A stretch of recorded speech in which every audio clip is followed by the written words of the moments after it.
la France est prête à des actions, mais dès lors qu'il y aura le cadre politique et dans le respect du droit international.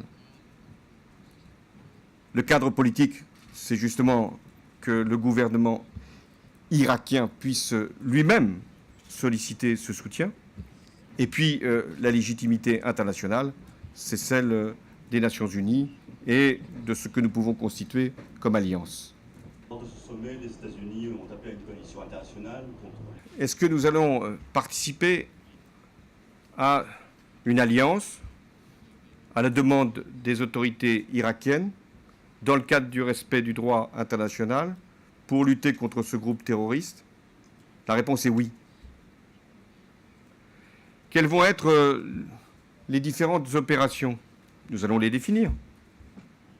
Nous sommes déjà dans des discussions. Je ne vais pas vous les livrer ici.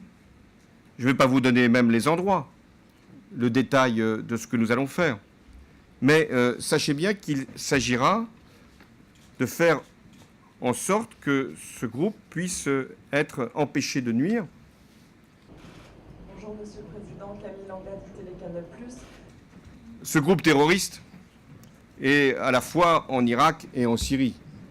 On ne sait pas d'ailleurs d'où il vient, s'il vient de Syrie ou s'il vient d'Irak. Enfin, il a les mêmes intentions.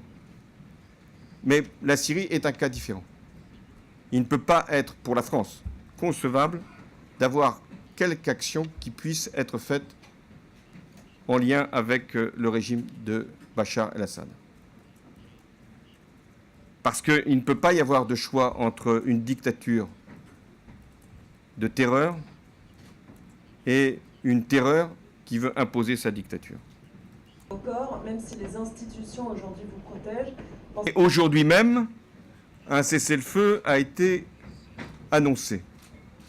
Et un plan a été adopté par les deux parties, les autorités ukrainiennes, les séparatistes.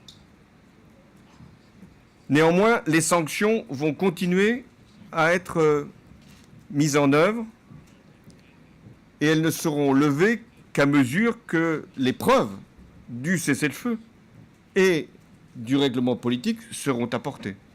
Merci.